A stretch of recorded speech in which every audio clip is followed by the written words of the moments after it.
Shalom, shalom, peuple béninois, que le Seigneur vous bénisse. Je viens à vous au nom du Seigneur Jésus-Christ pour vous partager la bonne nouvelle. Béninois, béninoise, toi qui m'écoutes présentement, ce n'est pas un hasard. C'est la grâce de Dieu qui t'a localisé. C'est la bonté de Dieu, l'amour de Dieu qui te localise en ce jour, afin que tu puisses recevoir la bonne nouvelle de l'évangile de notre Seigneur Jésus-Christ de Nazareth. Cette bonne nouvelle est que, selon Jean 3, verset 16, que Dieu a tant aimé le monde dont tu fais partie. Toi, béninois, toi, béninoise, tu fais partie. Dieu t'a tellement aimé qu'il a donné son Fils unique, Jésus-Christ de Nazareth, afin que quiconque croit en lui ne périsse point, mais qu'il ait la vie éternelle. Alléluia. Alléluia. Quand j'entends ce verset, je suis excité dans mon esprit. Parce que, parce que Dieu nous a tellement aimés, il a résolu le problème de l'homme, de l'humanité, les difficultés de l'humanité, les soucis de l'humanité à travers la vie éternelle qu'il nous a apportée. Pourquoi est-ce que la vie éternelle? Parce que la vie que l'homme, l'être humain avait ou a pour certains, c'est une vie qui est émaillée du péché. C'est une vie qui est influencée par le péché. C'est une vie où le diable a inséré sa puce. Il a inséré son GPS afin de son quartier général contrôler l'humanité. C'est pourquoi Dieu a emporté la vie éternelle. La vie éternelle, c'est le type de vie de Dieu.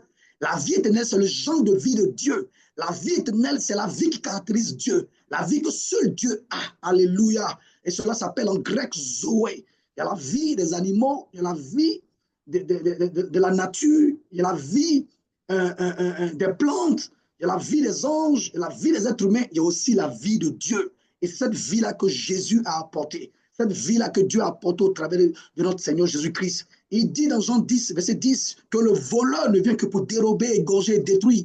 Il veut parler de l'ennemi, il veut parler de celui-là qui est, qu'on appelle ça, celui qui veut détruire l'humanité, qui veut détruire les êtres humains, qui a une aversion envers les êtres humains. Il parle du diable. Il est venu pour dérober, égorger, détruire. Mais Jésus dit, je suis venu afin que les brebis aient la vie et qu'elle l'ait en abondance, qu'elle l'ait dans toute sa plénitude selon certaines versions. Jésus est venu pour que nous ayons la vie en abondance, pour que nous ayons la vie de Dieu. Il dit dans Jean 5, verset 24, en vérité, je vous le dis, celui qui écoute ma parole et qui croit en celui qui m'a envoyé à la vie éternelle. Il est passé de la mort à la vie. Il ne vient plus en jugement car il est passé de la mort à la vie. Quand tu reçois la vie éternelle, tu passes de la mort à la vie. Alléluia. Parce que la vie humaine, c'est une vie de mort, une vie que le diable contrôle, une vie que le diable manipule, une vie où la maladie, où la souffrance, où les infections, où le diable te manipule avec des échecs, il te manipule avec des soucis, des angoisses, où, comme les hommes ont l'habitude de le dire, on ne sait à quel sein se vouer. Alléluia. Alléluia. Raison pour laquelle tu as besoin d'avoir la vie éternelle. Tu as besoin de naître de nouveau. Tu as besoin de donner ton cœur à Jésus. Tu as besoin de recevoir cette vie-là. Je te dis que si tu reçois cette vie et que tu l'étudies et que tu la prends et que tu grandis dans cette vie, le diable ne sera plus un facteur dans ta vie. Le diable ne sera plus un facteur. Le diable et ses suppôts ne sera plus un facteur dans ta vie. Il est important et il est impératif que tu reçoives cette vie. La Bible dit dans 1 Jean 5, verset 11, celui qui a le Fils a cette vie-là. Celui qui n'a pas le Fils de Dieu n'a pas la vie. Il parle de la vie éternelle. Il parle de la vie de Dieu. Je veux t'encourager, mon frère, ma soeur béninoise, mon frère béninois. Je veux t'encourager à recevoir cette vie-là. C'est important. C'est la solution que Dieu a apportée dans ce monde afin de nous préserver, de nous délivrer, de nous garder des pièges. Des pièges et des manipulations, des subterfuges, des mensonges, des ruses du diable. Alléluia. Alléluia. Il dit, il n'y a donc maintenant aucune condamnation pour ceux qui sont en Christ Jésus. Alléluia. Car la loi de l'Esprit de vie en Jésus-Christ m'a affranchi de la loi du péché de la mort. Romains 8, verset 1 à 2. Il n'y a plus de condamnation. Pourquoi? Parce que la condamnation qui devait tomber sur nous, la condamnation qui devait tomber sur toi, est tombée sur Jésus. Il a pris ta place. Il a pris ta place et il t'a donné sa place. C'est ça l'évangile de substitution. Jésus nous a donné sa place. Il a pris notre place dans la souffrance. Il a pris notre place sur la croix du calvaire. Il a été percé. Il a été percé, il a été humilié, il a supporté sur lui toute maladie incurable, dont les cancers, les tumeurs, les tensions, tout ce qu'un homme peut subir. Jésus a subi ça à notre place, afin que nous prenions sa place. Selon 2 Corinthiens 8, verset 9, la Bible déclare que nous connaissons la grâce de notre Seigneur Jésus-Christ, qui des risques qu'il était, s'est fait pauvre, afin que par sa pauvreté, nous fussions enrichis. C'est ça l'évangile de substitution. Il a pris notre place à la croix, afin de nous donner sa place dans la grâce. Aujourd'hui, la grâce lui est disponible. La Bible dit dans le livre de Jean 1, verset 17, oui, la loi est venue par Moïse, mais la grâce et la vérité sont venues par Jésus-Christ de Nazareth. Voilà pourquoi il dit, vous connaîtrez la vérité et la vérité vous affranchira. Et je viens à vous, que béninois, avec la vérité, avec la grâce et la vérité, avec la vérité de l'évangile, avec la vérité de la parole de Dieu, afin de t'affranchir des pièges, afin de t'affranchir des tromperies, afin de t'affranchir des mensonges du diable. Oh, oh, voici la bonne nouvelle, voici la bonne nouvelle. Veux-tu vivre heureux? Veux-tu vivre longtemps épanoui, heureux? Tu as besoin d'avoir Jésus-Christ comme ton Seigneur sauveur personnel. Tu as besoin d'avoir la vie éternelle. C'est un impératif, c'est important pour ta vie. Parce que si tu n'as pas ça, le diable va te manipuler. Dieu t'a conçu, Dieu t'a mené sur cette terre pour un but, pour un projet, pour un plan bien précis. La Bible déclare que Dieu a fait toutes choses pour un but. Proverbe 16, verset 4, il a fait toutes choses pour un but. Cela veut dire que tu es là pour un but. Tu es là parce que Dieu a un dessein pour toi. Ce n'est ni tes parents qui ont voulu que tu sois là. Ce n'est ni qui que ce soit. C'est Dieu qui a voulu.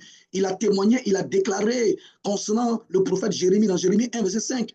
Il dit, Jérémie, Jérémie, je te connaissais. Avant que tu ne t'eusses formé dans le sein de ta mère, je te connaissais. Je t'avais consacré, je t'avais établi prophète. Alléluia. C'est Dieu qui nous a menés dans ce monde. C'est Dieu qui a voulu. Personne n'a conseillé Dieu. Personne n'a encouragé Dieu à créer le ciel et la terre. Personne n'a conseillé Dieu à créer les êtres humains. Dieu qui est amour, selon 1 Jean 4, verset 8, la Bible dit Dieu est amour. Dieu est amour et l'amour partage. Et dans son amour, il a voulu partager son amour avec l'humanité. Il a voulu partager son amour avec ses fils qu'il allait créer, c'est-à-dire toi et moi. Alléluia. Et il t'a créé pour que tu puisses côtoyer son amour, tu puisses partager son amour, tu puisses profiter de son amour. Dans le plan de Dieu, le désir de Dieu, c'est que tu vives.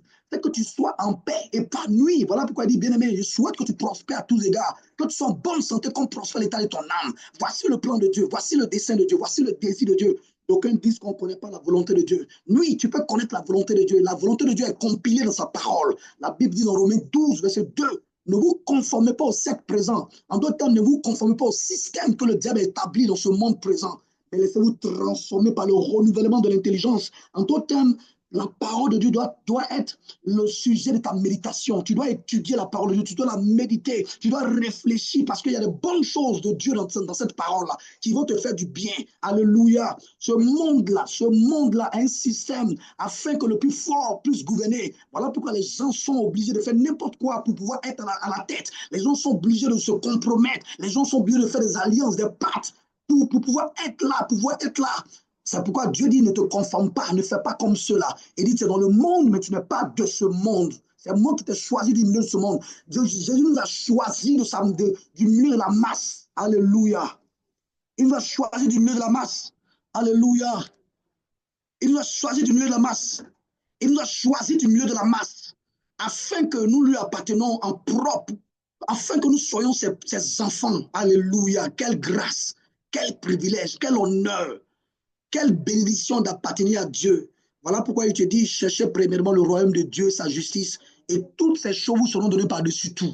Cherchez premièrement le royaume de Dieu, sa justice. Le royaume de Dieu, c'est le gouvernement de Dieu. Le royaume de Dieu, c'est la famille de Dieu. Le royaume de Dieu, c'est le système de Dieu, le système de fonctionnement de Dieu. Il cherche ça.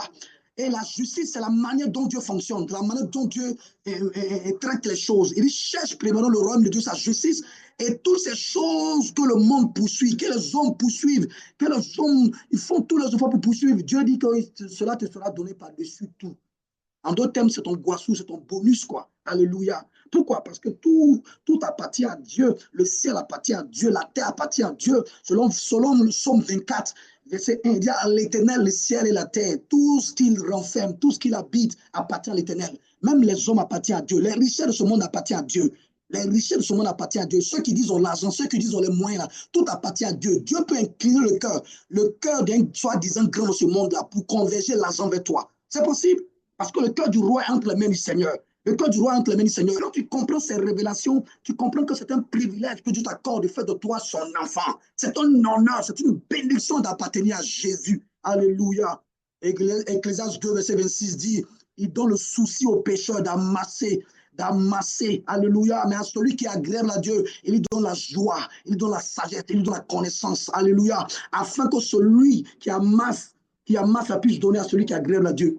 Quelle grâce, quelle faveur, quelle bénédiction. Le psaume 127, verset 1 dit, le psaume 127, verset 1 dit, il dit, si l'Éternel me bâtit, celui qui bâtit, bâtit en vain. Si l'Éternel le veille, celui qui garde la ville, veille en vain. Il dit, en vain vous vous levez tôt, en vain vous couchez tard. Vous mangez le pain de douleur, je donne le temps à mon bien-aimé pendant qu'il dort. Je veux te dire, toi qui m'écoutes, béninois, béninoise, toi qui m'écoutes, je veux te dire que Dieu est important dans ta vie. Il est important d'avoir Jésus dans ta vie. C'est le repos. Il dit, venez à moi, vous tous qui êtes fatigués, chargés. Je vous accorderai du repos. Je vous donnerai du repos. Jésus est venu pour nous donner du repos. Ce n'est pas une utopie, ce n'est pas une fable, c'est la réalité, c'est la vérité. Si tu as Jésus, tu as la vie. Et cette vie qu'il te donne, c'est le repos. C'est le repos. Comme lui-même, il a vécu le repos. Il a expérimenté le repos dans la barque. Il était dans la barque. Il était dans la barque avec ses disciples. Et la barque tanguait. Le vent était agité. Le vent s'est levé.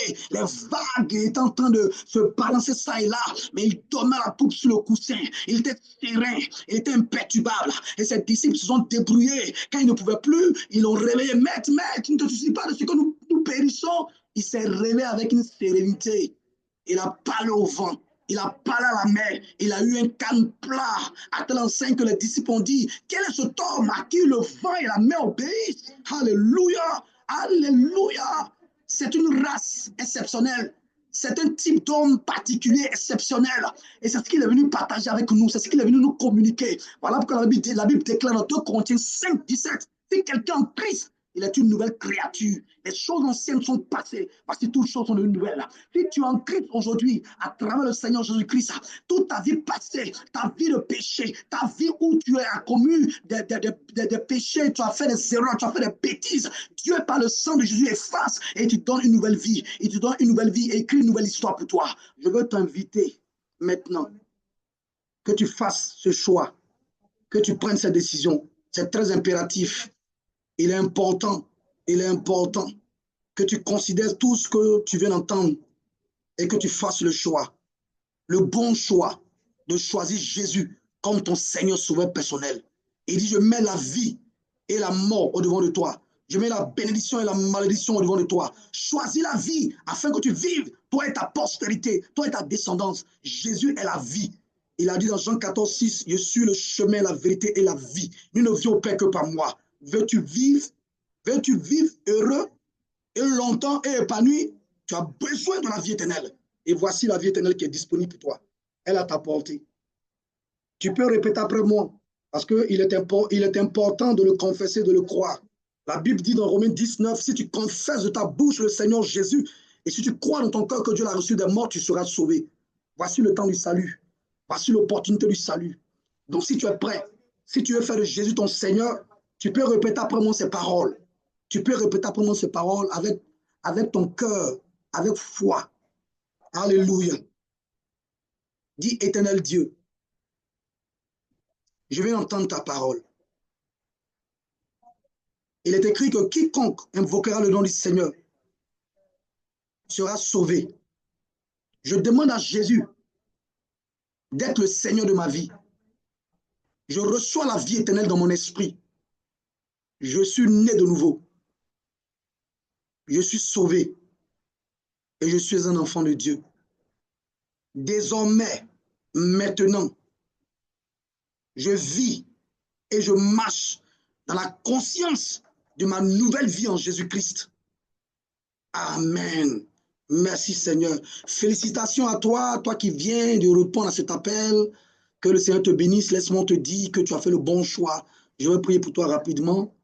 Père, je te rends grâce pour ceux-ci qui ont répondu à ton appel. Je prie que ton esprit repose sur eux et que ton esprit les visite. Merci de ce que ta bonté lui sur les faces. Et le diable n'a plus de part dans leur vie. Au nom du Seigneur Jésus-Christ. Merci pour les anges qui les assistent, les anges qui les accompagnent dans leurs différentes activités. Au nom de Jésus-Christ. Merci Père pour ton amour et ta gentillesse. Au nom de Jésus. Amen, amen, amen. Shalom, shalom. Et nous allons nous retrouver une prochaine fois pour une prochaine vidéo. Que Dieu vous bénisse. Je vous aime.